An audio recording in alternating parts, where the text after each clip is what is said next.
Gun grabbers are at it again, spreading lies about how guns are bad.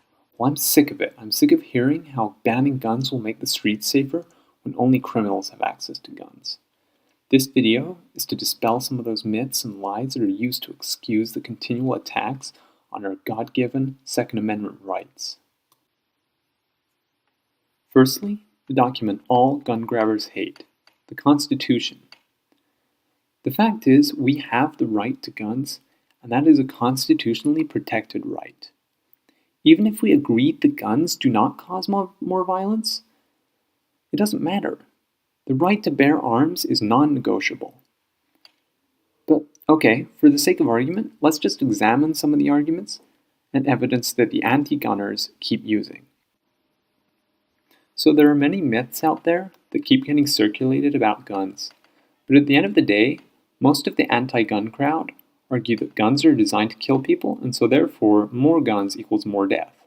However, things just aren't that simple, because banning guns or restricting them in any way just descends into regulations and bans that only affect responsible gun owners.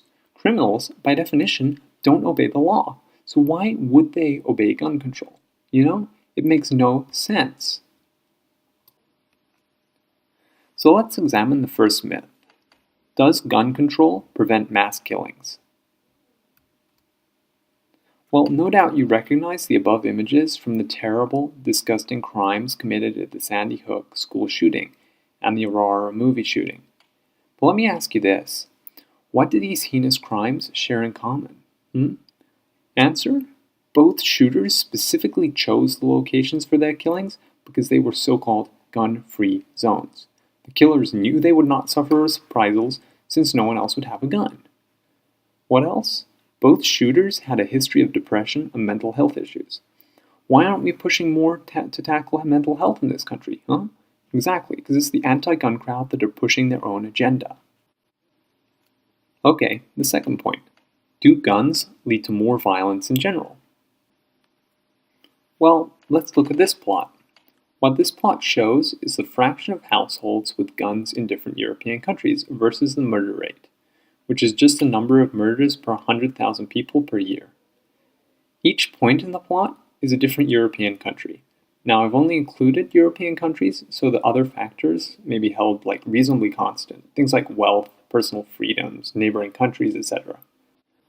What's important is that this plot shows us that gun ownership does not significantly affect the murder rate. In fact, the trend line shows that the murder rate decreases as gun ownership increases, the exact opposite of what the anti-gun people would like you to believe. Okay, and it's a similar story within the USA. This is a similar plot to the one before, except here we are comparing each individual state. Again, the level of gun ownership has no impact on murder rate. Once again, this just shows us that banning guns just leads to other murder weapons being used. Okay, well, have other countries fared any better with their gun control policies? Let's look at the UK.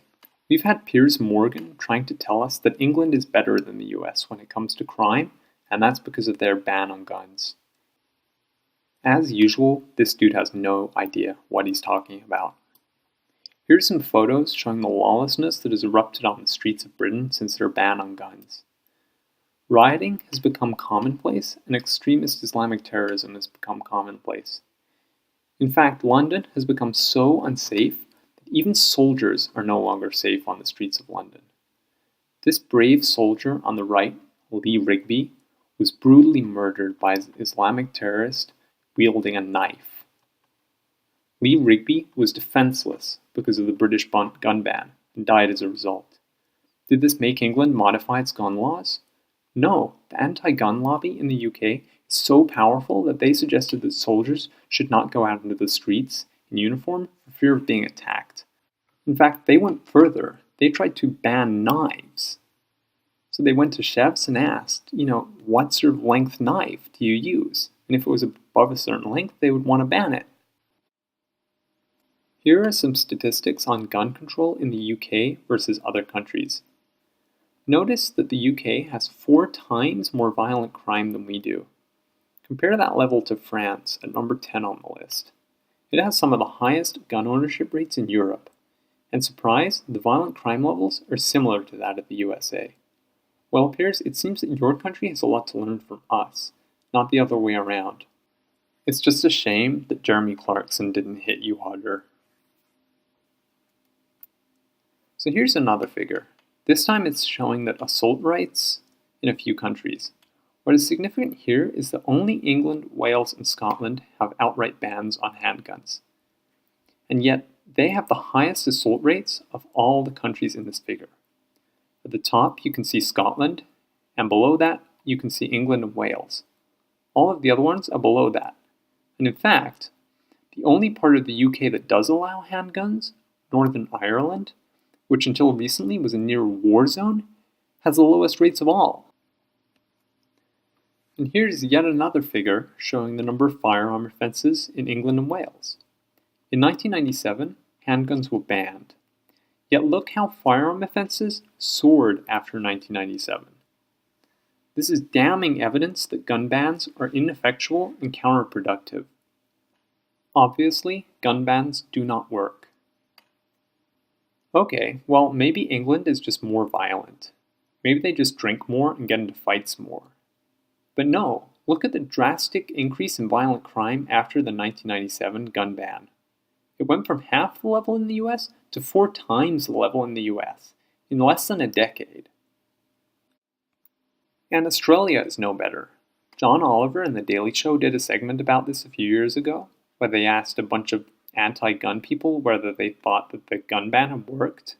Well, no, the homicide rates didn't change that much at all, and in fact, as can be seen on the right, overall crime went up by almost 250%, rape went up by 350%, and home invasion went up by 3,000%. That is not gun control working.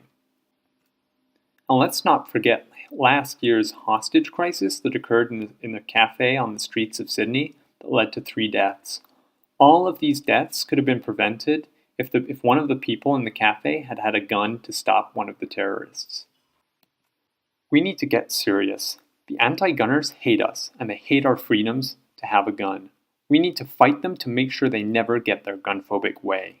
The evidence just does not support the claims of the smug anti-gunners. Don't let them take away our guns. Fight for freedom.